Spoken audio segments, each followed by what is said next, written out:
안녕하십니까. 행복한 아침 이재용입니다. 안녕하세요. 장예인입니다. 오늘은 4월 18일 금요일이고요. 요즘 제철 음식 아주 좋거든요. 많이들 드시는지 모르겠는데 제철 음식에는 우리 몸에 필요한 영양소가 골고루 들어있고 맛도 좋잖아요. 네. 요즘에 달래, 냉이, 두루, 키조개, 쭈꾸미 이런 것들 아주 좋습니다. 제일 맛있을 때 많이 드시기 바랍니다. 네, 몸에 좋고 맛도 좋은 제철 음식 즐기셨다면 금요일에는 건강 리모델링 함께 하셔야죠. 오늘은 이맘때 더욱 주의해야 하는 우울증에 대한 이야기 나눠보도록 하겠습니다. 자, 금요일의 행복한 아침 본격적으로 시작합니다.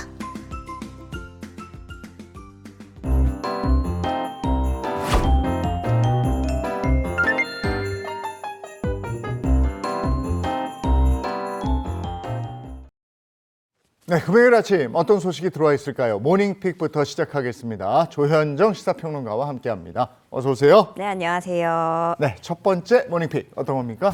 네, 첫 번째 모닝픽은 하늘 찌르는 금값입니다. 네, 금값이 사상 최고치를 경신했습니다. 관련해서 자세한 소식 전해주시죠. 네, 지금 안 그래도 그 글로벌 경제 불확실성이 너무 커지다 보니까 안전자산인 금으로 수요가 몰리고 있는데요. 현지 시간으로 16일에 국제 금값이 사상 처음으로 온스당 3,300달러를 돌파했습니다. 금 현물은 이날 한때 온스당 3,350달러 선을 찍어서 사상 최고치를 기록하기도 했어요. 온스당 달러로 계산을 하면 와닿지가 않는데요. 국내 금값을 좀 보겠습니다. 이건 역시 우리나라에서도 이 사상 최고치를 경신을 했는데요. 17일인 어제 이 순금 한돈 가격으로 말씀드릴게요. 66만 5천 원까지 올랐습니다. 야, 순금 한 돔에 66만 5천 원이면 돌 초대받아도 이제는 돌 반지를 사갈 수가 없고. 네. 야, 100일 날은 이거 반돈 사가는데 반돈도 그럼 33만 원. 그렇죠. 야, 이거 왜 이렇게 오르는 거예요?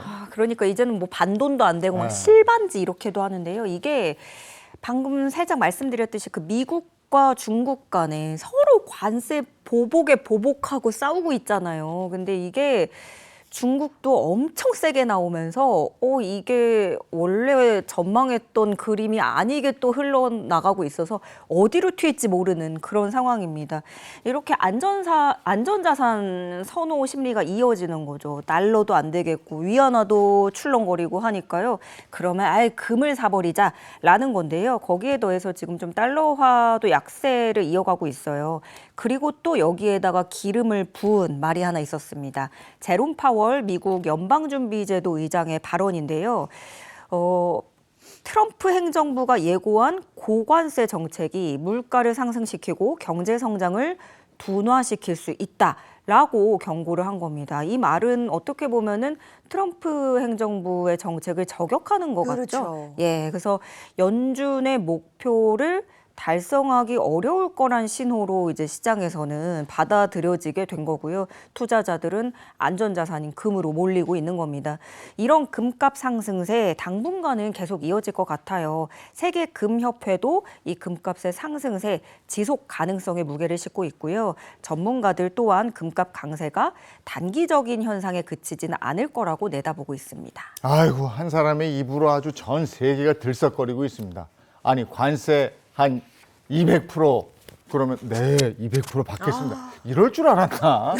그렇지 않잖아요. 네. 아, 정말 금값은 계속 오르고 근데 오른다고 계속 올라 투자해야지.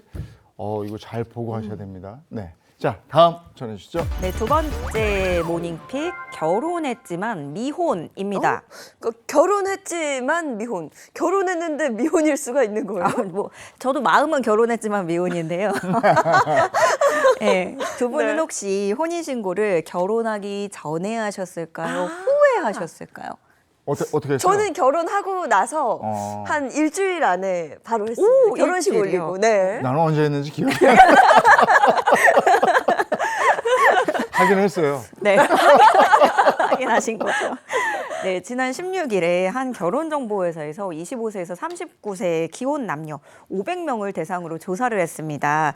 2025 결혼 인식조사인데요. 전체 응답자 중에 아직 혼인신고를 하지 않은 응답자의 비율이 전체의 8.8%였습니다. 10명 중에 1명꼴로 혼인신고를 안 하고 살고 있는 건데요. 이분들이 아직 혼인신고를 안 한 이유로는 응답자 중에서 절반 이상이 미혼일 때 신혼집 마련이 더 유리해서라고 답을 했어요.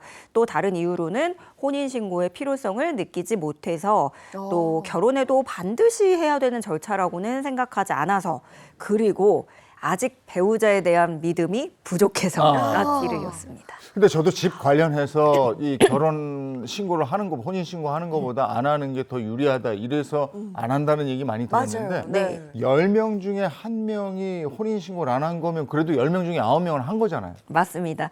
혼인신고 이미 마친 비율이 91.2%였어요. 이 중에서 결혼식을 올린 후에 1년 이내에 혼인신고한 응답자가 약 47%로 가장 많았고요.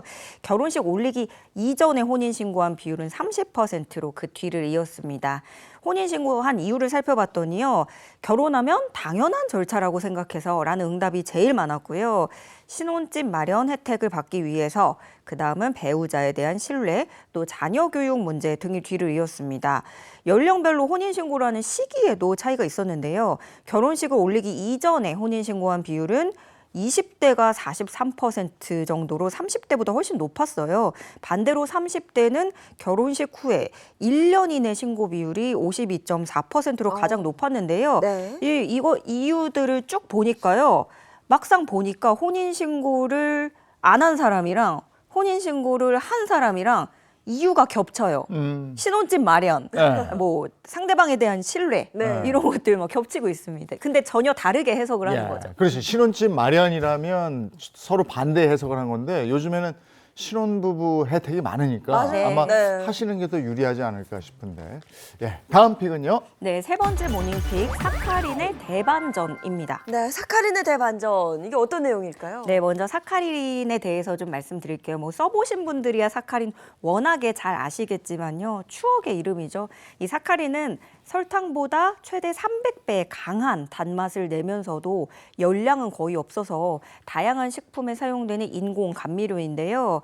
1977년이었습니다. 캐나다 국립보건방어연구소 동물 실험에서 사카린이 방광암을 유발했다는 결과가 나오면서 한때 사카린이 발암물질로 분류되는 유해성 논란에 휩싸이기도 했었어요. 이 때문에 공포의 백색 가루다 이런 오명을 쓰기도 했는데 네. 이후 추가 연구로 인간에게는 무해한 것으로 확인이 됐고 여러 국가에서 규제가 완화됩니다. 그리고 인공 감미료로 널리 사용됐는데 이렇게 그동안 말도 많고 탈도 많던 사카린이 최근에 지구촌의 심각한 공중보건 문제로 떠오른 이 항생제 내성, 이 문제를 없앨 수 있다는 연구 결과가 나와서 이목을 끌고 있습니다. 야, 이거 그야말로 사카린의 대반전인데 이거는 어떤 연구입니까? 네, 현지 시간으로 지난 16일에 이 연구를 이끈 로나 메카시 교수는 사카린이 세계에서 가장 위험한 병원균 중 하나인 다제 내성균의 성장을 억제하는 것으로 나타났다고 말했습니다. 사카린이 항생제 대응 물질로 활용될 수 있을 가능성을 열었다고 설명했는데요. 다제 내성균이 뭐냐면 다양한 항생제에 대해서 내성을 가진 병균을 말합니다. 네, 생각해보면 우리가 어떤 약이든지 간에 뭐 자주 먹었다든가 어떤 이유로 내성이 생기고 나면은 약효가 잘 안 되잖아요.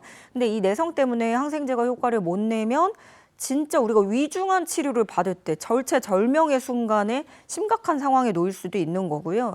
이 항생제 내성이 보통은 잘 생각하지 못하지만 정말 무섭습니다. 세계적으로 2019년에만 해도 항생제 내성으로 127만 명이 사망을 했고요. 매년 500만 명가량이 이것과 직간접적으로 관련돼서 숨지는 것으로 추정이 되고 있습니다. 특히나 이렇게 면역력이 약한 환자, 뭐 어떤 순간에는 되게 티끌 같은 것이 사람의 생명을 오가게 만들곤 하잖아요. 중요한 순간에 이것이 굉장히 치명적일 수 있다. 그래서 내성균을 억제하는 새로운 치료 전략이 절실한 상황이었습니다. 네. 아니 사카린 관련한 연구가 좀 더 활발하게 이루어지면 좋을 것 같은데요. 네, 요즘에는요, 뭐 최근 연구 결과 제가 봤던 게 있는데 미세 플라스틱이 항생제 내성을 키운다는 거예요. 그러니까 우리가 그 약을 먹지 않았는데도 네. 그냥 지나다니면서 미세 플라스틱에 접촉되는 것만으로도 어. 항생제 내성을 키울 수 있다는 건데요.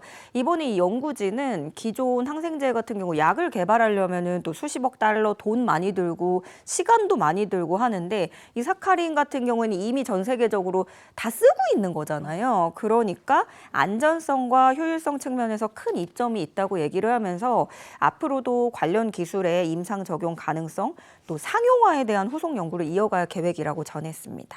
우리나라가 대표적으로 항생제 오남 연구가잖아요. 그렇죠. 네. 이 사카린에 주목해야 되겠네요. 새로운 연구네요. 이 연구가 계속 진행될 테니까 한번 지켜봐야 되겠습니다. 그리고 사카린이 설탕의 300배의 단맛이라는 거 오늘 처음 알았습니다. 그 정도예요. 자, 다음 모닝픽은요? 네, 네 번째 모닝픽 보조 배터리 사용법입니다. 네. 보조 보조 배터리 배터리. 저는 종종 사용을 합니다. 사용 많이 하시죠? 네, 네. 저는 그냥 한 번 충전하면 하루 종일 쓰는데. 휴대전화를 별로 안 만지시나 봐요. 예. 저 같은 경우는 이제 그 꽂아놓지 않으면 불안한 경우 맞아요. 있잖아요. 막 저도 이게 그래요. 뚝뚝 떨어지면은 그 제 수명처럼 막 그 그래요? 불안해지는 네, 그런 게 있는데요. 이 최근에 보조 배터리로 인한 화재 사고가 좀 많았잖아요. 네. 항공기에서도 그랬고요. 어떤 집안이나 건물, 공동주택에서도 이로 인한 화재 사고가 많아서 많은 분들이 불안해 하시는데요. 그래서 지금부터 오늘은 제가 좀 보조 배터리 안전하게 사용하는 법을 정리해 왔습니다. 사용 전, 사용 중, 충전 시, 보관 시 이렇게 4단계로 나눠서 정리를 할 수 있는데요. 먼저 보조 배터리 사용하기 전에는요. 이 KC 인증을 받은 제품인지 확인하는 게 중요합니다. 또 전격 전압과 전류를 확인한 후에 그 보조 배터리에 맞는 충전기를 사용을 해주셔야 돼요. 그게 안 맞으면 충돌해서 불이 날 수 있고 보조 배터리 상태를 주기적으로 좀 점검해 주시는 게 좋은데 이게 겉모습을 좀 확인해 보시면 돼요. 뭐 어떤 배 쪽이 부풀어 올랐는가, 팽창했는지, 변색이 된 건 없는지, 어느 부분이 깨지거나 이런 파손된 부분은 없는지 이런 것들을 주기적으로 확인하시고 조금이라도 이상하다 하면 이건 사용은 하지 않으시는 게 좋습니다. 네. 근데 저는 간혹 충전할 때 중간에 만져보면 너무 뜨거워서 놀라는 적이 있거든요. 충전할 때 뭘 좀 조심해야 될까요? 맞아요. 사실 과열되는 것도 바로 코드를 빼야 되는 상황이기는 해요. 그리고 다른 전자기기를 연결한 채로 장기간 사용하지 않는 게 좋고요. 말씀하신 과열 혹은 또 특이한 냄새가 나는 경우도 있습니다. 이 경우도 바로 사용, 또 충전도 중단을 해주셔야 됐고요.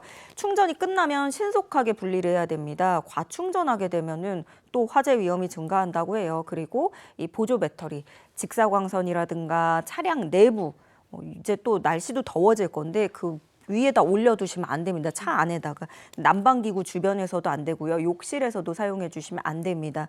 그리고 저 이거 진짜 많이 하고 있거든요. 이불 같은 데도 침대에다가 이렇게 올려놓고 충전하는 거예요. 저희 집이 그래요. 예. 네. 무심코 하잖아요. 근데 불나지. 그게 섬유라서 가연성 소재라서 정말 위험하다고 합니다. 그럴 때 외국에서도 옆에다 침대 충전하면서 자면서 얼굴 옆에 뒀다가 얼굴이 다치는 아이고. 경우. 그런 경우가 있거든요. 또 보조 배터리 떨어뜨리거나 무거운 물건에 눌리지 않도록 주의해 주시면 되겠습니다. 마지막으로 보조 배터리 보관하실 때는요. 100% 충전된 상태로 장기간 보관하지 않도록 해주시고요. 동전, 장신구 이런 금속류하고 닿으면 또 이것도 화재 위험이 있기 때문에 분리를 해서 보관해 주셔야겠습니다.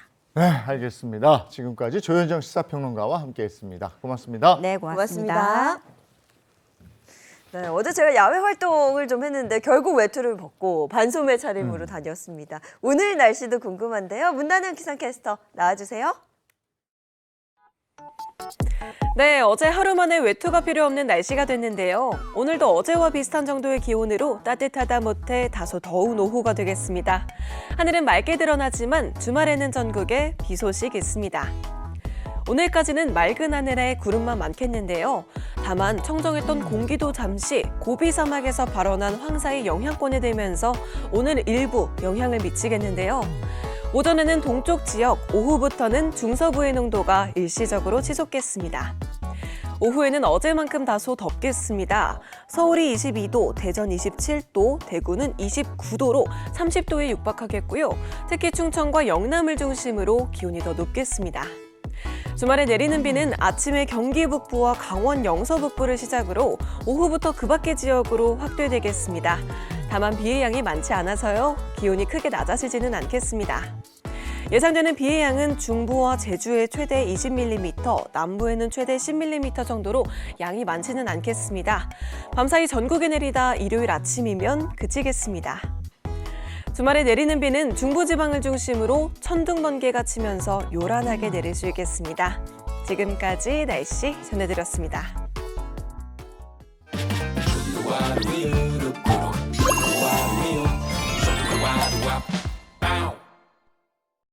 네, 요즘 같은 환절기에는 이 관절 질환이 늘어난다고 그래요. 왜냐하면 그 아침, 저녁, 낮 기온 차이가 있어서 경직대점 관절이 갑자기 쓰게 되면 이상이 생기고 네. 겨울에 또 운동 안 하고 움직이지 않았던 분들이 봄철에 나들이 하겠다고 무리해서 움직이면 또 그렇다고 그러는 거죠. 네. 하지만 크게 걱정하지 않으셔도 됩니다. 저희 행복한 아침에서 준비한 코너가 있으니까요. 현대인들이 가장 궁금해하는 질병에 대해 낱낱이 알아보는 닥터 상담소. 오늘은 특별히 관절 중에서도 어깨 질환과 또 최근 많은 분들이 궁금해하시는 난임에 대한 상담까지 준비해뒀습니다. 상담 함께 보시죠. 네, 안녕하세요. 행복한 아침에 찾아가는 닥터 상담소 MC 손은옥입니다. 자, 우리 몸의 어깨는 뼈와 근육, 신경과 혈관이 복잡하게 위치해 있고 신체의 움직임을 자유롭게 할 수 있도록 도와주는 부위이기도 하죠. 그만큼 질환에 노출되기도 쉬운데요. 그래서 오늘은 어깨 통증과 관련된 키워드 알아보겠습니다. 키워드 세 번째, 석회성 건역. 두 번째, 동결견. 그렇다면 첫 번째 키워드는 바로 회전근개 파열입니다.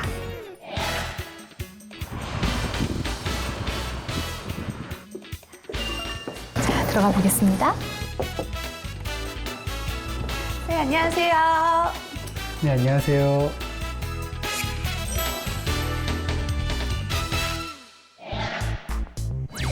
네, 안녕하세요. 네. 네, 닥터님, 저 어깨 통증을 유발한다는 어깨 질환에 대해서 상담받고 싶어서 찾아왔는데요. 자, 그 중에서도 회전근개 파열, 도대체 어떤 질환이에요? 먼저 어깨를 한번 움직여 보시겠어요? 어깨요. 이렇게? 이렇게? 네, 어깨는 우리 몸에서 유일하게 360도로 회전할 수 있는 관절이고 또 가장 넓은 운동 범위를 가지는 부위입니다. 흔히 상완골이라고 불리는 위팔뼈와 견갑골이라고 불리는 어깨뼈, 쇄골이라고 불리는 빗장뼈가 만나 우리 어깨 관절을 구성하죠. 그리고 회전근개는 어깨 관절을 감싸고 있는 4개의 근육과 이로부터 이어지는 힘줄로서 팔을 들어올리거나 회전할 수 있도록 해줍니다. 회전근개 파열이란 회전근개가 불리는 이 어깨 힘줄에 변형과 파열이 생긴 질환을 말합니다. 그렇다면 이 회전근개 파열의 증상은 어떤지 궁금하거든요. 회전근개가 파열되면 어깨 관절의 앞이나 옆쪽에서 아래쪽까지 심한 통증이 나타나는데요. 그러다 보니 팔이 잘 올라가지 않거나 주로 밤에 통증이 심하고 아픈 쪽으로 돌아 누웠을 때 더더욱 아픕니다. 근데 특징적인 부분은 극심한 통증이 나타나는 그 파열 초기와 달리 시간이 지날수록 통증이 줄어들고 어깨 움직임이 더 좋아진다는 점인데요. 이 때문에 단순 근육통인 줄 알고 방치하는 경우가 매우 빈번합니다. 제가 담당했던 한 60대 여성 환자분의 경우에도 주기적으로 주사 맞고 약 드시면서 통증이 조절되다 보니 단순 근육통 혹은 관절염으로 생각하고 지내시다가 지속되는 극심한 야간통으로 내원하셨어요. 검사 결과 회전근개 파열이었습니다. 아, 그렇구나. 근데 실제로 뭐 제 주변에만 봐도요. 뭐 언젠가는 다 낫겠지 좀 이렇게 생각하고 그냥 방치하는 분들이 많으시더라고요. 네, 흔히들 그렇게 생각하시는데요. 회전근개 파열을 방치하면 관절막이 굳거나 파열 범위가 점점 커져서 회전근개 봉합이 어려워질 수 있습니다. 또한 염증이 악화하거나 만성적으로 근육이 퇴행해 최악의 경우에는 팔을 쓰기 어려워질 수도 있죠. 그렇기 때문에 치료 시기가 너무 늦어지지 않도록 전문가의 도움을 받는 것이 좋습니다. 자, 그렇다면 닥터님, 도대체 어떤 이유 때문에 회전근개가 파열이 되는 거예요? 회전근개 파열은 매우 다양합니다. 외부 충격에 의한 외상이나 과격한 운동, 반복적인 어깨 과사용, 직업상 매일 어깨를 무리하게 사용해야 하는 경우, 어깨 충돌 증후군의 지속적인 악화 등이 이유가 될 수 있는데요. 특히 노화로 인한 퇴행성 변화가 아주 대표적인 발병의 원인이므로 그야말로 누구에게나 회전근개 파열이 나타날 수 있습니다. 그렇군요. 만약에 이 회전근개가 파열이 된 것으로 진단이 되면 무조건 수술을 해야 할까요? 꼭 그렇지는 않습니다. 회전근개 파열은 부분 파열과 완전 파열로 나누어지기 때문인데요. MRI 검사를 통해서 소위 완전 파열이라고 말하는 전층 파열 진단을 받았다면 가까운 시일 내에 수술적 치료를 반드시 받으셔야 합니다. 수술 이외의 방법으로는 회전근개 완전 파열이 회복될 수 없기 때문입니다. 주로 내시경을 이용해 파열된 부위를 봉합하는 회전근개 봉합술을 시행합니다. 위내시경과 비슷한 원리인데요. 직경이 약 5mm의 관절 내시경을 관절 내부에 넣어 직접 보면서 병변을 확인하며 치료하게 되죠. 절개 부위가 작고 손상이 적기 때문에 수술 후 회복이 빠른 편입니다. 따라서 파열의 정도가 어느 정도인지를 정확하게 먼저 파악하는 것이 가장 우선입니다. 그럼 만약에 이 수술을 한 경우라면 재활은 좀 어떻게 하면 좋을까요? 가장 기본은 어깨를 능동적으로 사용하지 않는 겁니다. 6주간 보조기를 착용하면서 어깨를 사용하지 않고 수동적인 움직임만 해야 합니다. 근데 사실 저 같은 경우에는 이게 두 돌 아기를 키우고 있는데 이렇게 육아랑 이제 집안일을 같이 하다 보면 어깨가 진짜 너무 아프거든요. 그럴 땐 생활에서 할 수 있는 회전근개 질환 예방 운동법이 있는데요. 네. 자, 들어오시죠. 들어오시죠. 안녕하세요. 제가 알려드리겠습니다.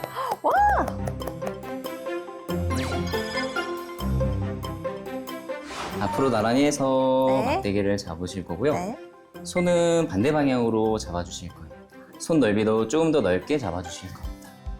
네, 가볍게 힘만 준 상태에서 뒤로 만세하듯이 쭉 천천히 가보실 거예요. 최대한 쭉. 잘 안 되는데요, 선생님. 맞아요. 여기 최대한 내려간 상태에서 여기서 가볍게 2, 3초 정도 좀 버티다가 천천히 원래대로 다시 올라오실 거예요. 가슴 앞쪽에 있는 근육들을 쭉 늘려주고 어깨의 가동 범위를 증가시켜주는 운동이라고 생각을 하시면 되고요.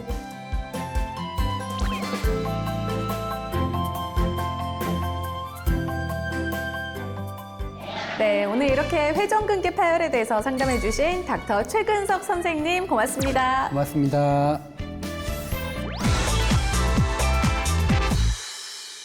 아이를 낳지 않겠다는 이들도 많지만 반대로 아이를 간절히 원하지만 쉽지 않은 난임 부부도 많습니다.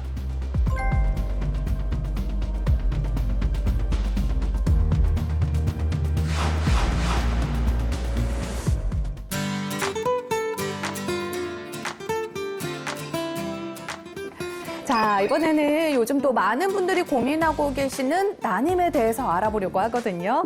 어떤 닥터님들이 기다리고 계실까요? 함께 가보시죠. 네, 안녕하세요.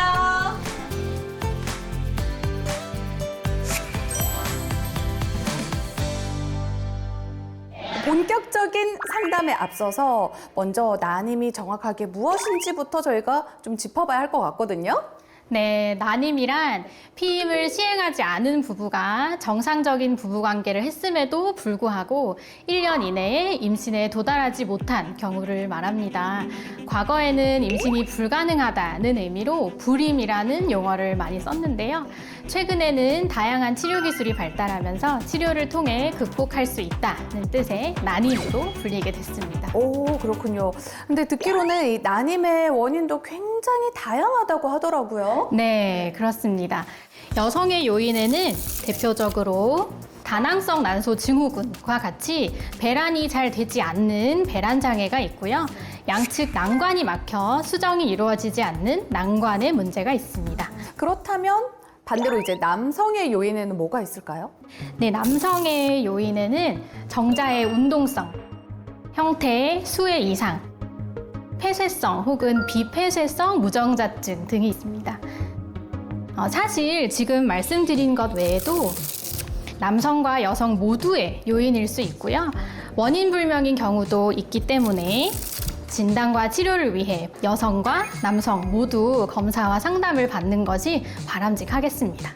자, 그렇다면 이 실제로 병원에서 이루어지는 난임의 진단 과정도 궁금하거든요. 네, 난임병원에서 진행하는 진단 방법으로는 정액 검사가 있고요. 나팔관 조영술, 그리고 AMH라고 부르는 난소 나이 검사, 자궁 초음파 검사 등이 있습니다. 이 중에서 AMH, 즉 난소 나이 검사는 현재 보유하고 있는 난자의 개수를 추정하는 검사인데요. AMH를 조기에 확인해서 내가 가진 난자의 보유량이 어느 정도인지 확인해 보는 것이 필요합니다. 그렇다면 이 난임의 구체적인 치료 방법은 어떻게 될까요? 난임의 치료 방법은 대표적으로 두 가지가 있는데요. 바로 인공수정과 시험관하기 시술입니다. 여성의 배란기에 맞춰서 채취된 정자를 자궁관 안으로 직접 주입하는 방식으로 진행이 되고요. 시험관하기 시술은 보통 여러 가지 복합적인 난임 요인이 있을 때 시행을 합니다. 과배란 유도를 통한 난자 채취, 채취된 난자와 정자를 수정시키는 배아 생성, 이 배아를 자궁 안에 이식하는 배아 이식의 단계로 진행이 되고요. 흔히 오일 배양을 통해서 이루어집니다. 사실 저는 오일 배아에 대해서 조금 잘 알고 있는 게 저 같은 경우는 이제 시험관 아기 시술을 통해서 출산을 했거든요. 그때 제가 오일 배아를 이식을 했습니다. 그래서 조금 알고 있는데 이 오일 배양이라는 게 오일간 배아를 기른다는 걸 말하는 거죠. 맞습니다. 정자와 난자가 만나서 수정된 이후에 5일 동안 길렀다고 해서 오일배아라고 일컫는데요. 이 상태가 중요한 이유는 자궁 안에 착상할 때 일명 포배 상태이기 때문인데요. 이렇게 착상 직전 상태의 배아를 이식하는 게 착상력 면에서 유리한 편입니다. 그렇다면 기왕이면 오일 배아 방식을 선택을 하는 게 좋은 건가요? 그럼요. 오일배아 중에도 등급이 있습니다. 배아의 모양이나 발달 상태를 보고 좋은 등급의 배아를 골라서 이식하는 것이 매우 중요합니다. 이때 진행할 수 있는 게 바로 최근 가장 중요하게 여겨지는 기술 중 하나인 착상 전 유전 검사 PGT라는 검사입니다. 오일배아의 세포 100에서 150개 중에서 5개에서 10개 정도를 떼어내서 배아가 다운 증후군과 같은 염색체의 수적 이상을 가지고 있는지 확인하는 방법으로 무엇보다 유산의 가장 흔한 원인 중 하나가 바로 배아의 염색체 이상이기 때문에 해당 검사를 통해서 정상 염색체를 가진 배아를 선별해서 이식을 하는 것이 좋습니다. 82년생 환자분이셨어요. 2022년도에 췌장암으로 수술도 받으셨고 유산력도 2번이나 있었던 분입니다. 무엇보다 나이가 한국 나이로 44, 쉽지 않은 나이였어요. 환자분에게 착상 전 유전 검사를 통해서 좋은 염색체를 가진 배아를 모으자고 제안을 드렸고 작년 10월부터 총 3번의 얻은 배아를 이식을 했고요. 한 번에 임신이 되셔서 현재는 임신 9주까지 아무런 문제 없이 잘 지내고 계십니다. 와, 너무 잘 되네요, 진짜. 자, 그렇다면 이 난임 부부가 준비할 게 있다면 어떤 것들이 있을지 말씀 부탁드립니다. 네, 식사는 지중해식 식단으로 신선한 채소와 올리브 오일, 생선, 통곡물, 견과류 위주로 드시는 것이 좋고요. 이 외에도 난소의 호르몬 생성, 난포 성숙, 착상과 관련된 단백질 발현 등을 돕는 비타민 D는 개인에 따라 필요한 용량만큼 섭취해주는 것이 좋겠습니다. 자, 오늘 이렇게 난임에 대해서 상담해주신 강지연, 최혜령, 조은별 닥터님 고맙습니다. 고맙습니다. 네, 지금까지 닥터 상담소 MC 손은옥이었고요. 저희는 다음 시간에 다시 찾아올게요.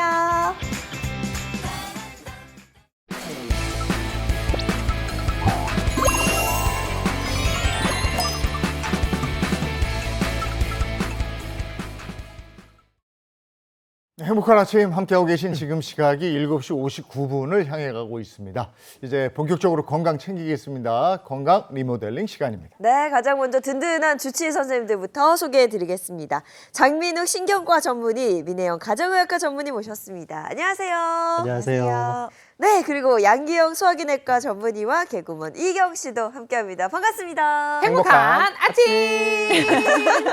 이 두 분은 우울증이 없을 것 같아요. 오늘 우리가 나눌 얘기가 우울증 관련해서 얘기 나눌 건데 네. 가끔 내가 좀 우울하다, 우울감이 오거나 우울증이다 이렇게 느낀 적이 있어요? 그럼요. 이게 특히 이렇게 좀 개그맨 분들이 생각보다 겉으로는 밝잖아요. 근데 여기에 그 우울감을 갖고 계신 분들도 꽤 많으세요. 저도 이제 우울감이 주로 이제 일에 대한, 모두가 그렇겠지만 일에 대한 성취가 좀 안 느껴질 때 저 우울감을 많이 느끼기도 하고, 특히 저는 남편이랑 잘 안 싸우는데 어쩌다가 한 번 싸우면 너무 내가 이러고 살아야 되나 우울감이 막 몰려오고, 저도 그래요. 네. 그렇죠. 혹은 또 계절 따라서, 날씨 따라서 우울감을 느끼시는 분들도 많습니다. 특히 비가 주룩주룩 내리는 날 괜시리 우울해진다 이렇게 말씀하시는 분들도 계시고, 맞아. 또 계획했던 일이 잘 풀리지 않았을 때 뭐 당연히 우울감 느끼기도 하는데요. 일단 저는 우울감과 우울증의 차이가 좀 궁금합니다. 맞아요. 이 차이를 좀 잘 아셔야 되는 게, 많은 분들이 좀 일상에서 살짝 우울감이 느껴지면 나 우울증 왔나 봐 이렇게 얘기를 하세요. 근데 우울감과 우울증은 엄연히 다르거든요. 사실 우리가 살면서 우울감은 당연히 누구나 느낄 수 있는 감정입니다. 우리가 살다 보면 뭐 이혼을 경험하기도 하고요. 또는 실직을 한다거나 내가 어떤 준비했던 일 같은 것들이 실패한다거나 심각한 사고 또는 가까운 지인의 죽음, 이런 좀 일상에서 충격적인 일들을 맞닥뜨리게 되잖아요. 이럴 때 일시적으로 생기는 우울감, 좀 부정적인 감정 같은 것들은 가장 중요한 포인트, 제가 살짝 언급했는데 일시적으로 생기죠. 그리고 시간이 지나면서 저절로 극복할 수 있습니다. 아주 뚜렷한 노력을 하지 않는다고 해도요. 네. 근데 문제는, 우울증은 이런 우울감이나 무력감 또는 즐거움의 상실이라고 해요. 뭘 해도 즐겁지가 않죠. 또는 불안이나 아니면 짜증과 같은 이런 좀 부정적인 감정들이 2주 이상 계속해서 지속되는 상태예요. 일시적인 게 아니라 좀 더 지속적으로 부정적인 감정에 휩싸이게 되는 거죠. 네. 우리가 코로나19를 거치면서 이 사회 전반의 우울감, 전 국민의 우울감, 우울증 이런 얘기 많이 했었고요. 네. 요즘에는 뉴스 보면 정치, 경제, 사회면 보면 참 우울해지고 맞아요. 뭐 이런 것들 때문에 내가 참 우울하게 살고 있다, 이런 우울감을 느끼는 분들도 많다고 들었어요. 네, 그래서 뭐 웃을 일 하나 없다 이렇게도 이야기를 하시는데, 이렇게 뭐 사회적인 분위기가 우울감을 유발하기도 하지만 세대와 또 직업에 따라서 마음의 병이 생기기도 합니다. 문제는 이 해마다 우울증 환자가 늘어난다는 거, 줄지 않는다는 거, 이 부분인 것 같은데요. 2022년 한 해 동안 우울증으로 병원을 찾은 환자 수가 무려 100만 명을 넘어섰다고 합니다. 100만 명? 네, 그래서 오늘 건강 리모델링에서는 우울증 관련해서 하나하나 좀 짚어보려고 하는데요. 먼저 미리 보기 키워드부터 살펴보도록 하겠습니다. 미리 보기 키워드, 바로 이겁니다. 자, 우울증 키워드인데요. 자, 첫 번째 보시면요. 놓치지 마세요. 뭘 놓치지 말라는 거야? 뭐예요? 네, 이 우울증 신호를 초반부터 놓치지 않으셔야 될 텐데요. 우울증 신호를 초반에 알아채기 위한 자가 진단 테스트를 준비해 봤는데, 실제 병원에서도 많이 사용하고 있는 실제 테스트 방법입니다. 지난 2주일 동안 지금부터 말씀드리는 이 항목들이 과연 어느 정도 있었는지 하나하나 잘 체크해 보시고 점수를 기록해 보시면 좋겠습니다. 네. 자, 그러면 자세히 좀 들여다볼게요. 자, 1. 기분이 가라앉거나 우울하거나 희망이 없다고 느꼈다. 2. 평소 하던 일에 대한 흥미가 없어지거나 즐거움을 느끼지 못했다. 3. 잠들기가 어렵거나 자주 깼다. 혹은 너무 많이 잤다. 자, 여기까지 봤을 때 희경 씨는 몇 점 정도 돼요? 다 이게 최근 2주를 네. 말씀하시는 거죠. 그랬던 적이 있었긴 했는데 최근에는 없는 것 같고, 3번 문항에서 숙면을 잘 취하지 못하는 것 같아요. 네. 많이 먹어서 그런 거 아니에요? 혹시 우리 집에 CCTV 달아놓으셨어요? 희한하네. 근데 저도 다 해당되진 않는데, 네. 1번에 왜 기분이 가라앉거나 우울하거나 희망이 없다고 느꼈다 해서 기분이 가라앉거나 요거는 좀 해당된 적이 있었던 것 같아요. 네. 근데 딴 건 아니고. 근데 2일 이상은 아니니까 이것도 네. 0. 일단은 영. 통과입니다, 3개는. 자, 그러면 이어서 보도록 하겠습니다. 자, 이어서 볼게요. 4. 평소보다 식욕이 줄었다. 혹은 평소보다 많이 먹었다. 5. 다른 사람들이 눈치챌 정도로 평소보다 말과 행동이 느려졌다. 혹은 너무 안절부절 못해서 가만히 앉아 있을 수 없었다. 6. 피곤하고 기운이 없었다. 자, 이렇게 봤는데 희경 씨 체크한 거 한번 볼까요? 너무 감사하다. 아직까지 여기는 해당이 없어요. 없어요? 오, 네. 0이에요? 네. 다행인데요? 진짜 감사하다. 근데 요거 저는 6번 피곤하고 기운이 없었다. 피곤은 요즘에 좀 가끔씩 자주 하거든요. 기운이 없었다는 살짝 기운이 없었다. 1. 네. 어쨌든 1 체크합니다. 1 정도. 네. 잡으세요. 네. 네. 네. 이게 다가 아닙니다. 이어서 또 보겠습니다. 자, 다음 거 한번 보도록 하겠습니다. 7. 내가 잘못했거나 실패했다는 생각이 들었다.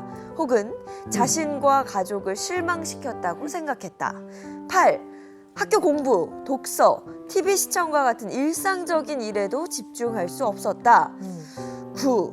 차라리 죽는 것이 더 낫겠다고 생각했다. 혹은 자해할 생각을 했다. 자, 여기까지입니다. 희영 씨는 총 몇 점인지 한번 쭉 볼까요? 저는 진짜 나 요즘에 너무 감사하다. 2점.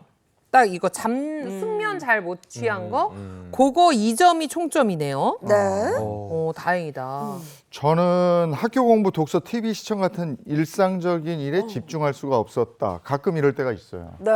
TV 딴 참 생각하지 재미없는 거 보면 계속 돌아가는데. 재미없는 책 보고 이러면 집중할 수가 없어요. 네. 그래서 저는 요거는 해당이 되는 것 같아요. 그럼 다 해서 한 2 정도 거죠? 2점 정도? 할게 1점, 1점, 2점. 네, 2점. 2점. 우리 둘이 2점이에요. 네. 지금 희경 씨도 2점, 이재원 아나운서 2점인데 네. 이게 몇 점이야? 괜찮은 거예요, 이게? 장인 아나운서는 빵점인가요? 저는 뭐, 네, 그 정도? 뭐 1점, 2점 정도? 근데 네. 다 좋으시네요. 이게 4점까지는 뭐 경미한 우울감이 좀 있을 수는 있지만 그래도 괜찮은 상태, 네, 마음 건강 상태가 나쁘지 않다고 볼 수 있고요. 이제 5점부터 9점까지는 약간 경미한 이제 우울감이 있다고 볼 수 있는데 이때는 마음 건강을 챙길 수 있는 뭐 힐링을 할 수 있는 여러 가지 요소들을 스스로 좀 챙겨볼 만한 시기라고 할 수 있겠습니다. 뭐 휴식이 필요한지 아니면 좀 여행이 필요한지 한번 살펴보시면 좋겠고요. 근데 10점부터가 이제 문제인데요.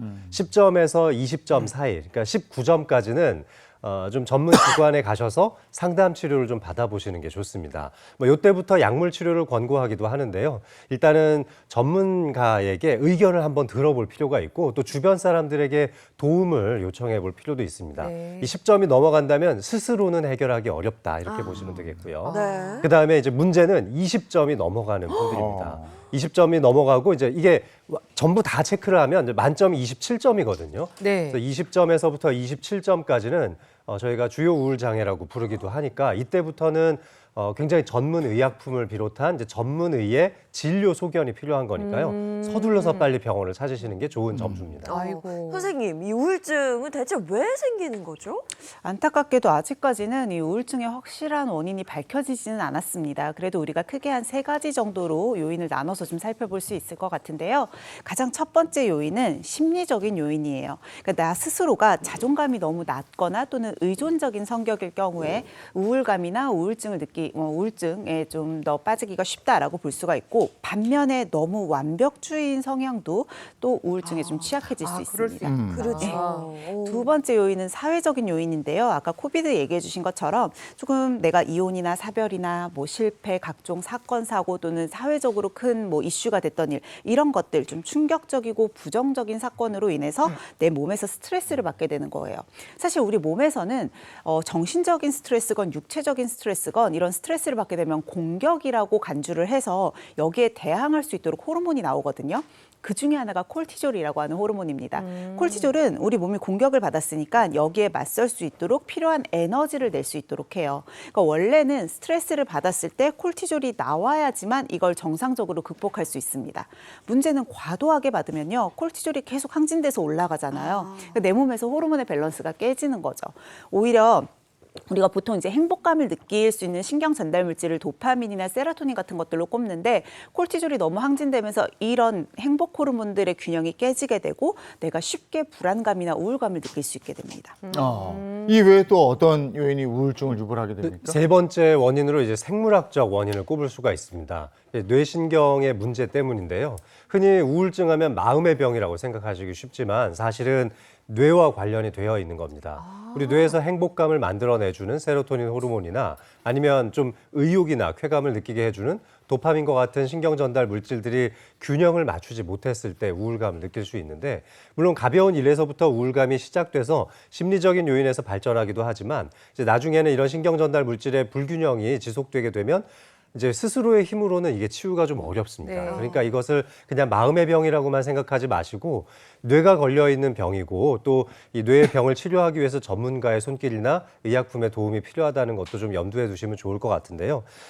특히 이제 요즘 현대 사회에서 사회적으로 나에게 기대하고 있는 바가 굉장히 많잖아요. 네. 그러니까 내가 하고자 하는 일들에 대한 성취욕을 제대로 느끼지 못했을 때 최근 이제 현대 사회에서 분초 사회에 굉장히 하는 일들은 많은데 내가 하고 있는 일에 대한 성과는 가시적으로 보이지가 않거든요. 그러다 보니까 계속 자괴감에 빠지고 또 이런 악순환의 고리 안에서 스스로 뇌가 즐거워질 수 있는 일들을 찾지 못하는 것도 큰 원인인데요. 이럴 때 오히려 뇌의 활동력이 줄어들면서 뇌가 작아지는 뇌의 위축으로도 이어질 수 있어서 어머머. 이제 먼 훗날 노년기의 뇌 건강에도 큰 악영향을 미칠 수 있다는 점도 염두에 두셔야 되겠습니다. 뇌가 작아져요? 예, 방금 이제 뇌에 문제가 있으면 이제 우울증이 발생할 수 있다 이제 이렇게 말씀을 들으셨는데요. 장이 건강하지 않아도 우울증이 걸릴 수가 있습니다. 어머, 예. 장하고도 연관이 그렇죠, 있어요? 신기하죠. 자, 이 장을 요즘에는 제2의 뇌다 이렇게 말씀드립니다. 뭐 장내축 이런 이론들도 있고요. 그 이유가 있는데요. 바로 우리가 행복 호르몬이라고 하는 이 세로토닌 한번 들어보셨죠? 네. 이 세로토닌의 90%가 바로 이 장에서 생성되기 때문입니다. 우와. 그래서 이 장에서 이렇게 많은 세로토닌 같은 행복호를 만들어줘야 되는데 만약에 이 장내 미생물들이 있는데 그 중에서 유해균이 많이 증가를 해가지고 이 장내 이 미생물들의 균형이 깨지게 되면 세로토닌의 분비가 이제 낮아지게 될 거고 그 결과로 이 우울증이 발생할 수 있겠습니다.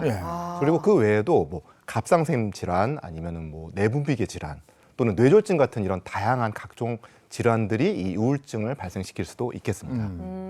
저는 궁금한 게 있는데 왜 여자들은 봄을 많이 탄다 그러고 남자들은 가을을 많이 탄다고 하잖아요.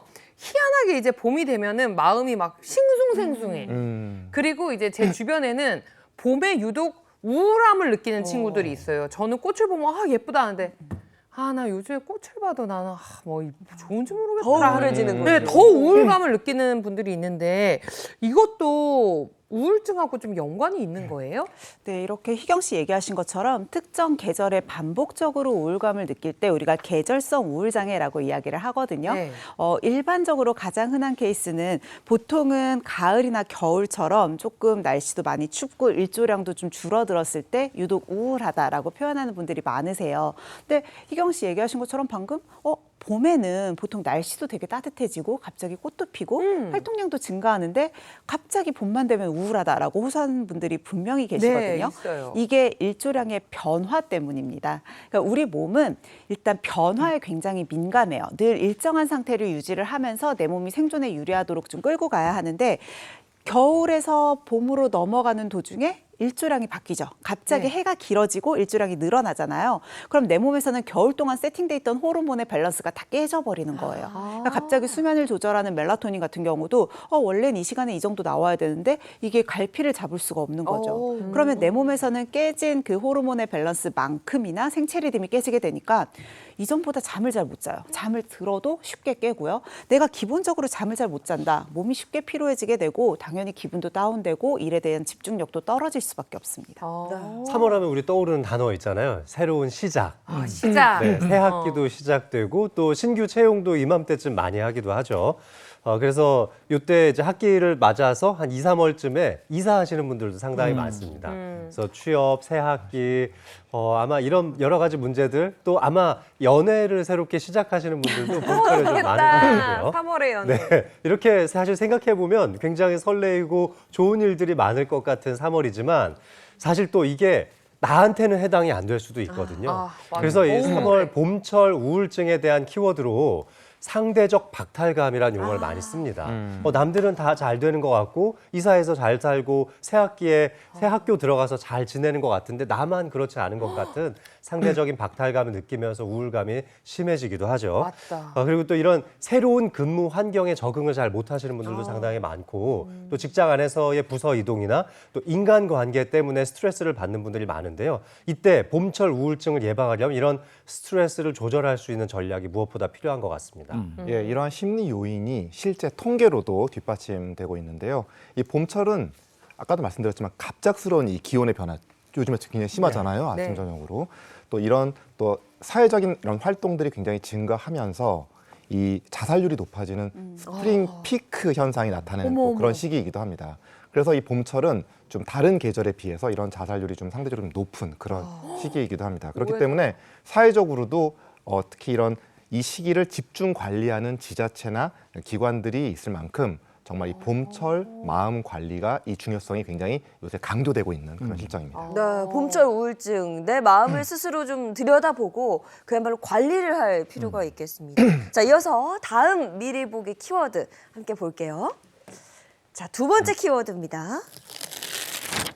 통증과 질환. 이렇게 되어 있는데 먼저 우울증으로 인한 통증부터 좀 알아보도록 할게요. 선생님, 어떤 통증이 있는 거죠? 예, 이 우울증이 몸의 통증으로도 많이 나타납니다. 네. 아까 제가 이렇게 장을 제2의 뇌라고 말했잖아. 이 뇌하고 장은 서로 이렇게 연결이 되어 있습니다. 뭐 미주신경이라고 해가지고 이렇게 연결이 되어 있고 또 여러 가지 또 신경 전달 물질들로 연결이 되어 있는데요. 자, 그러다 보니까 이 우울증을 갖고 있는 분들 중에서 메스꺼움이나 소화불량 또는 뭐 설사나 변비 이런 이 소화기계 문제 같이 발생하는 경우가 굉장히 많이 있고요. 또 두통이나 근육통, 뭐 어깨나 무릎에 이런 통증 이런 거 호소하시는 분들도 굉장히 많이 있습니다. 또 그리고 또 이렇게 그 우울증이 뭐 여기저기 아프고 또 이렇게 불편하고 소화 기능이 떨어지고 이런 신체적 증상으로 나타나는 것을 신체화 우울증 이렇게 부르는데요. 우울증 환자들의 약 80%가 이런 신체화 증상들을 호소하고 있다고 합니다. 자, 희경 씨 제가 문제 하나 낼게요. 네. 우리나라 속담에요. 네. 사촌이 땅을 사면 여기가 아프다. 아이고 배야. 아이고 배야. 그러게요. 예, 맞아요. 배가 맞아요. 벌써부터 아픈. 배가 아프죠. 네. 사촌이 땅을 사면 네. 머리가 아프고 팔다리가 아프고 이런 경우가 이렇게 배가 아픈 거예요. 그러네. 배가. 예. 왜 배 아프다 그랬을까? 그러니까요. 이게 정말 우울증 갖고 있는 분들 또는 이 우울감을 느끼시는 분들의 상당 숫자가 이 복통이나 뭐 복부 불편감이나 아니면 갑자기 생긴 소화불량 이런 것들을 증상으로 제 외래에 내원을 하세요. 실제로 이제 배가 너무 아프고 너무 불편해서 뭐 인근 병원에 가셨다가 또 약도 먹어보고 뭐 검사도 받아보고 했는데 별 호전이 없어서 저한테 오시는 분들이 사실 굉장히 많으세요. 그래서 이제 저도 이제 오시면은 이제 내시경도 해보고 뭐 복부 초음파도 해보고 여러 가지 검사를 좀 해봤는데 원인을 잘 찾지 못하는 경우가 있고요. 이 증상 보니까 이런 병이 뭐 영수성 식도염이라든지 여러 가지 병인 것 같아서 약을 적절하게 한번 치료를 해봤고 어느 정도 기간 동안 해봤는데도 불구하고 별 호전이 되지 않고 뭐 이런 분들이 사실 있어요. 네. 이런 분들이 있는데 이제 그런 분들을 이제 앉혀놓고 이제 제가 이제 병력 청취를 좀 자세히 좀 해볼 때가 있습니다. 근데 사실은 그것보다 더 많은 경우는 환자분들이 저를 이렇게 붙잡고 선생님 제가 하면서 마치 제가 정신건강의학과 의사인 것처럼 저한테 막 넋두리를 하기 시작하시는 거예요. 뭐 제가 젊었을 때 우리 남편이 너무 속을 많이 썩여가지고 막 그때 막 가슴에서 막 불이 막 쳐오르는 것 같아요. 화병인지 뭔지 뭐 이렇게 잘 말씀하시는. 들어주실 것 같아. 전 굉장히 잘 들어주죠. 네. 뭐 얼굴이 딱 보면은 약간 좀 상담을 잘 들어줄 것 같잖아요. 하세요. 네, 그래서 또 그런 분들도 있고, 뭐 아니면 대출을 받아서 몰래 이렇게 주식 투자하는데 요즘에 또 좀 이렇게 많이 경기 어려워졌잖아요. 그래서 네. 큰 손해를 봤는데 이게 어떻게 와이프한테 얘기를 해야 될지 잘 모르겠다 이렇게 호소하시는 분들도 있고, 또 그런 분들은 그렇게 막 넋두리를 좀 하다 보면 또 많이 편해지고 그 다음번에 오시면 또 굉장히 많이 좋아지고 이런 분들 많이 있거든요. 그러니까 정말 말 그대로 걱정, 우울, 불안, 뭐 후회 이런 것들이 정말 이 신체화 증상으로 나타나는 그런 전형적인 케이스인 거죠. 네. 이런 분들은 물론 이제 그런 소화기적인 것 또는 다른 뭐 심장내과나 호흡기 내과적인 치료도 물론 필요하겠지만 정신건강의학적인 치료를 좀 같이 병행을 하게 되면 원인을 알 수 없었던 그런 불편감, 통증, 뭐 복통 이런 것들이 많이 호전되곤 합니다. 이 화병은 확실히 있는 거. 네. 저도 몇 년 전에 정말 열받는 일이 있어가지고 막 체온이 40도까지 올라가요. 어머나 어머나. 병원 가서 다 뒤져봤는데 아무것도 안 나와요. 근데 그 의사 선생님이 딱 그러더라고요. 화병입니다, 이거는. 그래서 그걸 좀 기운을 안 치니까 다시 이게 체온이 내려가곤 했는데 또 아까 배 아프다고 그랬잖아요. 네. 우리 흔히 시험 때 배 아프잖아. 맞아. 긴장할 때배 네, 아파요. 긴장. 그리고 막 설사하고 막 이러잖아요. 그리고 뭔가 스트레스 많이 받으면 입맛 딱 떨어지고. 맞아. 이런 경우가 있죠. 사실 근데 젊은 사람들은 이런 식으로 신체화 증상이 나타났을 때도 본인의 표현을 많이 하다 보니까 이게 정신건강의학적인 문제인지 진짜 신체 문제인지를 감별하기가 비교적 수월한 편이거든요. 문제는 우울증 중에서도 특히 65세 이상의 고령층에게서 나타나는 노인성 우울증입니다. 왜냐하면 이런 경우에는 우리가 흔히 생각하는 우울증, 우울감, 슬픔 이런 감정보다 신체화 증상으로 나타나는 경우가 더 많아요. 가장 대표적인 게 말씀하신 통증이고요. 또 갑자기 기억력의 저하가 굉장히 심해지기도 하고 무기력이나 식욕부진, 또 불면증과 같은 전혀 다른 증상으로 나타나는 경우가 많습니다. 이렇게 되면 사실 이게 우울증 때문이라고 생각을 할 수가 없어요. 그러니까 오히려 우울증에 대해서는 전혀 건드리지 못하고 불면증에 대한 치료를 한다거나 아니면 기억력 저하가 오니까 치매인가 싶어서 치매에 대한 치료를 한다거나 다른 잘못된 치료들을 찾아가느냐고 정작 우울증에 대한 치료 시기를 놓치게 되는 경우들도 많죠. 저는 정말 딱 엄마 생각이 났는데 엄마가 어느 순간 이제 자꾸 깜빡깜빡 하시는 거예요. 그래서 엄마가 치매에 대해서 걱정을 하시는 것 같아서 큰 병원에 가서 그 정밀 진단을 받았어요. 그랬더니 치매는 아닌데 노인성 우울증이 있다고. 근데 저는 단 한 번도 거기에 대해서 생각을 해본 적이 없는데 노인성 우울감이 있으니까 잘 챙겨주셔야 됩니다 하고 또 약 처방도 받고 그랬거든요. 그래서 그때 다시 한번 느낀 게 엄마가 입맛 없다 그러고 좀 무기력하다고 하고 뭐 소화 안 된다 그럴 때 내가 좀 캐치를 할 걸 이런 생각이 좀 들긴 들었어요.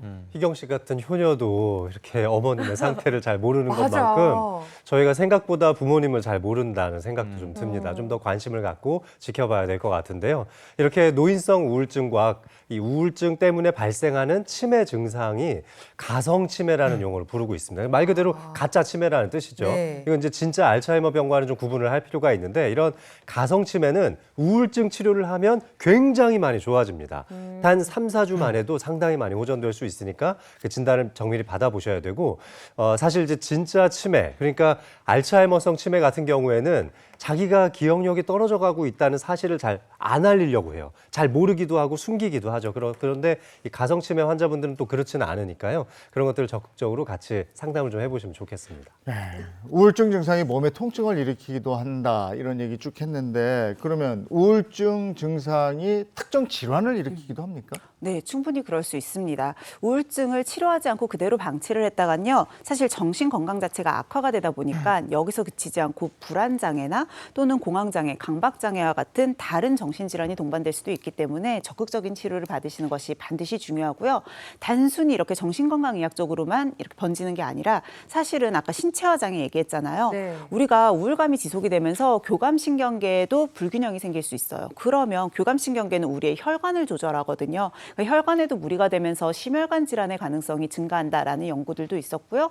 여기서 그치지 않고 뇌질환이나 고혈압, 당뇨와 같은 각종 만성질환과의 연관성도 이미 잘 알려져 있습니다. 그러니까 우울증을 단순히 마음의 병이다라고 생각하고 방치하지 마시고요. 반드시 적극적으로 치료를 받으시는 것이 중요합니다. 네, 방금 말씀하셨어요. 적극적인 치료를 받는 것이 중요하다. 자, 그래서 준비한 세 번째 키워드입니다. 자, 우울증 타파 했습니다. 이게 우울증 진단 후에 치료 방법이 뭐가 있는지 좀 궁금해요. 네, 약물적 치료와 또 비약물적 치료로 나눠볼 수 있는데요. 약물적 치료를 통해서 뇌에서 불균형을 찾고 있는 신경전달 물질의 균형을 다시 맞춰주는 방법인데요. 좀 꾸준하게 복용을 하면은 굉장히 빠르게 우울감을 개선하실 수가 있습니다. 아니 근데 이 우울증 약 같은 경우에는 언제까지 먹어야 되는 건지 혹시 이걸 좀 장기적으로 복용을 해도 될지 너무 궁금해요. 이제 상황에 따라 좀 다르겠지만 대개는 한 달 정도 복용하면 이제 효과를 경험하시기 시작할 거고요. 6개월에서 9개월 정도 만에 대부분 치료가 완성되게 됩니다. 주요 우울 장애인 경우에는 수년간 복용하기도 하지만 되게 걱정하는 내성이나 중독성 같은 게 생기지는 않으니까 걱정하지 마시고요. 다만 이제 우울증 약을 복용하시다가 중단할 때에는 금단 현상이 나타날 수 있기 때문에 전문의와 상의해서 천천히 줄여가시는 걸 추천드리고 싶습니다. 네. 그리고 이제 약물 치료 말고 이제 비약물 치료도 관심이 많으실 텐데요. 대개는 식습관, 또 생활 습관이나 운동하는 습관, 그리고 또 명상을 하는 습관도 굉장히 도움이 많이 되거든요. 이런 것들을 인지 행동 치료라고 하는데 이런 것들도 전문가와 상담하신 후에 한번 실천해 보시면 좋을 것 같습니다. 네. 우울증 완화에 도움이 되는 습관도 좀 알려주세요. 예, 알겠습니다.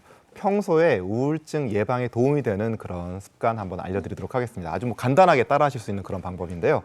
자, 바로 30분 이상 햇볕을 쬐는 것입니다. 예, 햇빛은 이 행복 호르몬인 이 세로토닌의 분비를 증가를 시켜가지고 이 기분을 안정화시키기 때문에 좀 실내에 계시다고 하더라도 이 자연광을 최대한 좀 활용을 하시도록 하고 이 어두운 조명은 좀 피하시는 것이 좋겠습니다. 그리고 또 혼자 있는 시간이 길어질수록 좀 이 우울한 또 이 정말 그 마음이 가라앉을 수 있는 그런 환경에 놓이기 쉽기 때문에 좀 자기가 좋아하는 그런 취미 활동 좀 잘 유지하시면서 또 지인과의 이 소통을 좀 통해 가지고 이 심리적 지지를 받는 것도 정말 중요합니다. 그리고 또 아까 상대적 박탈감 말씀 들으셨잖아요. 이런 것들을 정말 줄이는 노력 굉장히 중요한데요. 자, 그러려면 일단은 좀 SNS 이것 좀 잠시 줄이시는 그런 거 정말 중요합니다. 상대적인 박탈감이 가장 정말 심해요. 커요. 맞아요. 네. 거긴 다 행복해 보여. 나만 빼고 다 행복해. 맞습니다. 예.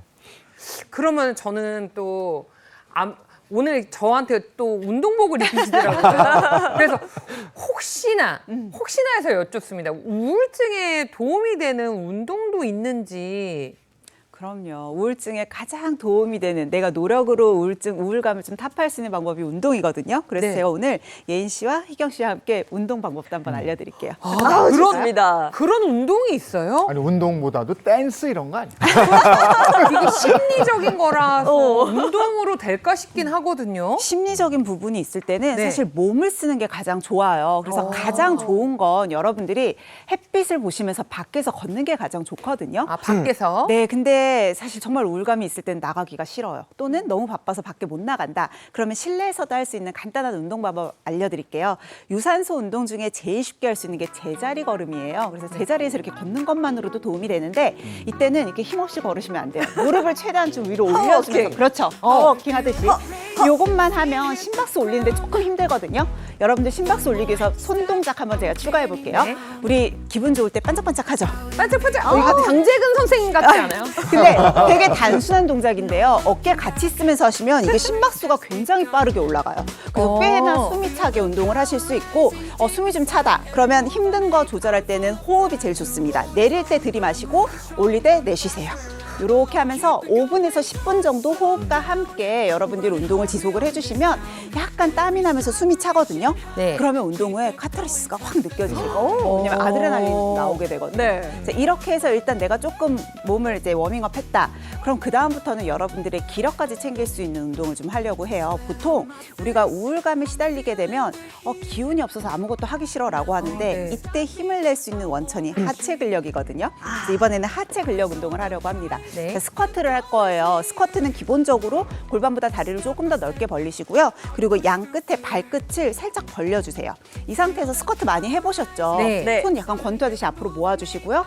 쫙 주저앉는데 이때 최대한 몸의 중심을 뒤쪽으로, 그러니까 무릎이 이렇게 앞으로 나가지 않고 뒤쪽으로 갈 수 있도록 스쿼트를 해주시면 좋아요. 근데 우리 여기 조금 바운스 한번 넣어볼까요? 그냥 하지 말고 3번 정도 눌러서 튕겨보나? 둘, 셋, 넷. 그리고 일어난 상태에서도 상체 같이 써야죠. 한 번씩 이렇게 어깨를 비틀어 주시면 좋은데 조금 더 에너지 있다 뻗어주세요.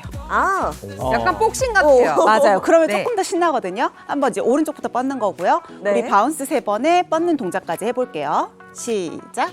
하나, 둘, 셋. 하나, 둘 하고 또 재밌다. 하나, 둘, 셋. 하나, 둘. 생각보다 하나, 리듬 타면 둘, 신나죠. 셋. 이거 너무 재밌다. 지금은 재밌지만 반복할수록 힘들어지실 겁니다. 자, 나중에 그러면 힘들어서 우울해지는 거 아니에요. 이런 운동은 걱정하실 필요가 없는 게 내가 힘이 든다? 그러면 약간 아드레날린이 나오면서 운동이 끝나고 나서 굉장히 행복감도 느껴지실 거고 기분도 좋아지실 거예요. 도움 되셨으면 좋겠어요. 기분 좋아졌어요. 잘 배워봤습니다. 네. 우울증을 완화하는 데 도움이 되는 운동 같이 한번 해봤습니다. 하나, 둘, 셋, 일을 안 보시죠. 네, 아이고 신나요. 아유, 재밌네요. 자, 운동했으니까 이제 먹어야죠. 이거는 장민욱 선생님 뭡니까? 네, 좋은 음식을 챙겨서 드시는 것도 우울증 예방에 굉장히 효과적이라고 할 수 있는데요. 네. 여기 많은 식재들 있는데 희경 씨, 네. 여기 좀 나오셔서 어머. 과연 이 중에 우울감에 도움이 될 만한 식재료가 뭐가 있는지 일단 딱 하나만 한번 골라보세요. 어머 또 언제 제 생일상을 차려주시나요? 음식 보면 그래도 행복해지잖아요. 이거 지금 보자마자 가장 행복한 건 네. 야, 감자튀김. 응?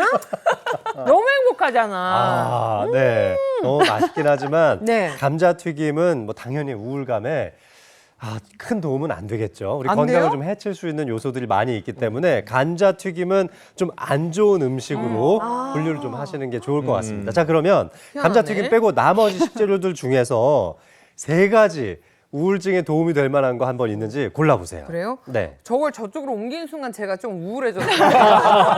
그래요? 그러니까 정신을 다시 한번 차려보고 네. 일단은 뭐 건강에 도움이 되는 거 쿠키는 이거는 아닐 것 같아요. 아니고. 네. 햄버거도 아닐 것 아니고. 같아요. 제가 좋아하는 건 일단 아닐 네. 것 같고 그건데. 연어 도움 될 것 같아요. 연어. 그리고 이거는 좀 잘 모르겠어요. 어. 바나나 바나나 네. 좋고. 하고 아스파라거스 요렇게 그렇게 3가지요. 네, 그리고 호두는 잘 모르겠어요. 호두 일단 이 3개만 네.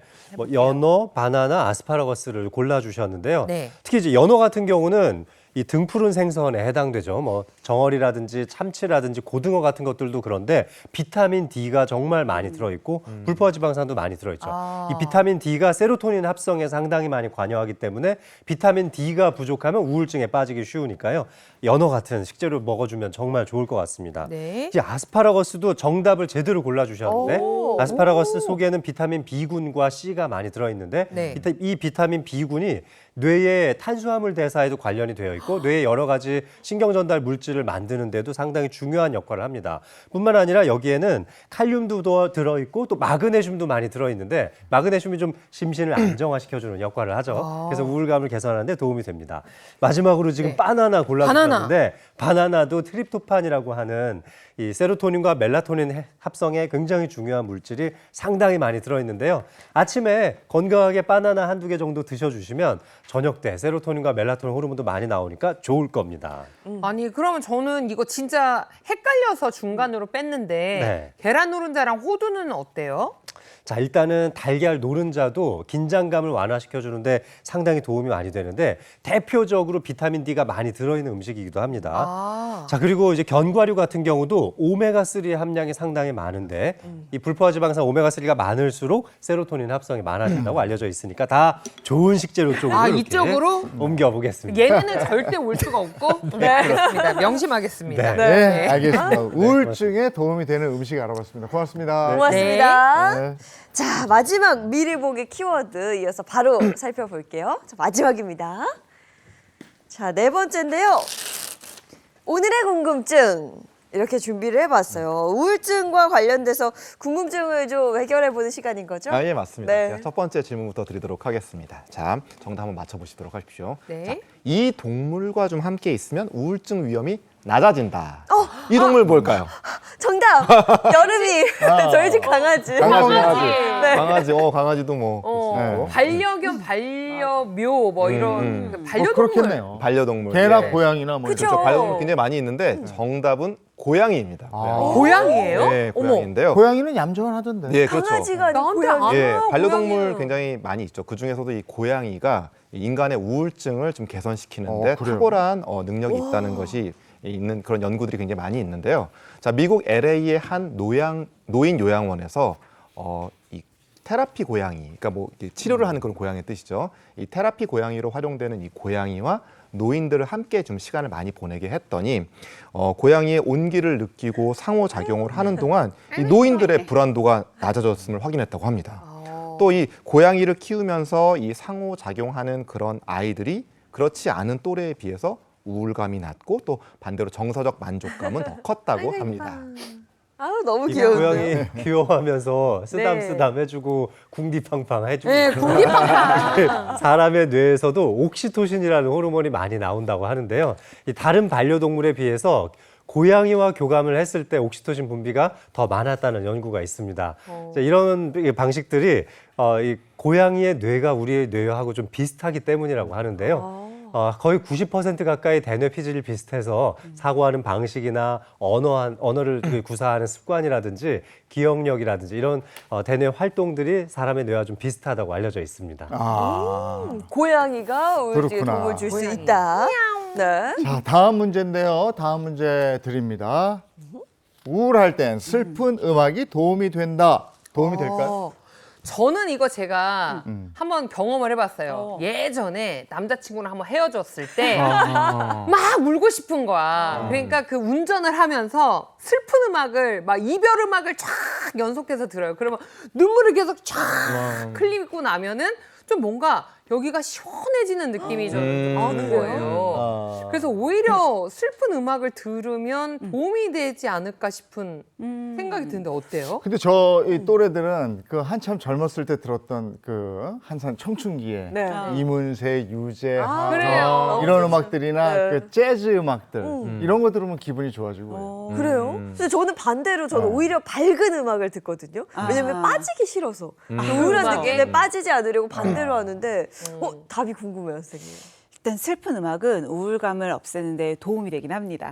실제로 연구가 좀 있거든요. 미국의 한 대학에서 진행한 연구인데 이제 대학생들을 대상으로 우울증 진단을 받은 대학생 38명, 또 진단을 받지 않은 일반적인 대학생 38명을 대상으로 실험을 했어요.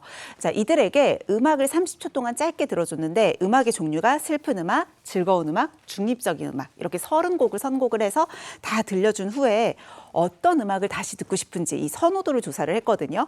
그 결과 우울증이 있던 이제 학생들은 조금 더 슬픈 음악을 다시 듣고 싶다라고 선호하는 경우가 더 많았다고 해요.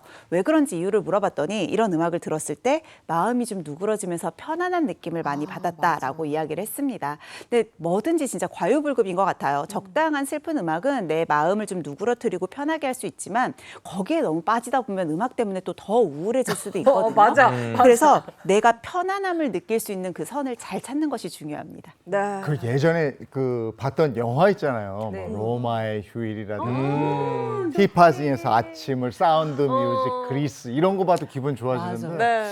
근데 이게 우울감 이런 게 가족력도 있어요. 네, 우울감이 이제 유전이 전부 다 되는 것은 아니지만 가족 중에 우울증을 앓은 환자가 많을 경우에 또 아주 어린 나이부터 우울증 환자들의 영향을 좀 받았을 때 그 우울증 유병률이 좀 더 높아진다고 알려져 있습니다. 이게 그리고 우울감이나 우울증을 극복하는 데 제일 좋은 게 친구만한 게 없어요.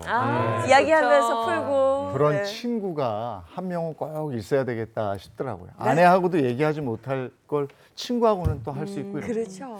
자, 여기까지 하겠습니다. 고맙습니다. 고맙습니다. 네, 이어서 오늘 날씨 알아보도록 하겠습니다. 문단영 기상캐스터 나와주세요. 네, 현재 여기 서울 상암동은 분무기로 물을 뿌리듯 이슬비가 조금씩 떨어지고 있습니다. 기온도 어제와 비슷해서 16.1도를 보이고 있는데요. 한낮에는 기온이 더 올라서 따뜻해집니다. 다만 주말에는 비 소식이 있는데요. 나들이 계획하신 분들은 예보 잘 확인해 주셔야겠습니다. 이슬비는 오전이면 그치겠고요. 종일 구름만 많겠습니다. 다만 청정했던 공기도 잠시 고비 사막에서 발원한 황사의 영향권에 들면서 일부 지역을 중심으로 미세먼지 농도가 탁하겠는데요. 오전에는 동쪽 지역을 중심으로 오후부터는 중서부 지역에 농도가 일시적으로 높겠습니다. 오후에는 어제만큼 다소 덥겠습니다. 서울이 22도, 대전 27도, 대구 29도까지 오르는데요. 특히 충청과 영남을 중심으로 기온이 더 높겠습니다. 주말에 내리는 비는 아침에 경기 북부와 강원 영서 북부를 시작으로 오후부터는 그 밖의 지역으로 점차 확대됩니다. 다만 비의 양이 많지는 않아서요. 기온이 크게 떨어지지는 않겠습니다. 예상되는 비의 양은 중부와 제주에 최대 20mm, 남부 지역을 중심으로는 최대 10mm 정도입니다. 이 비는 밤사이 전국에 내리다가 일요일 아침이면 대부분 그치겠습니다. 주말에 내리는 비는 중부지방을 중심으로 천둥 번개를 동반하며 요란하게 내릴 수 있겠습니다. 지금까지 날씨 전해드렸습니다.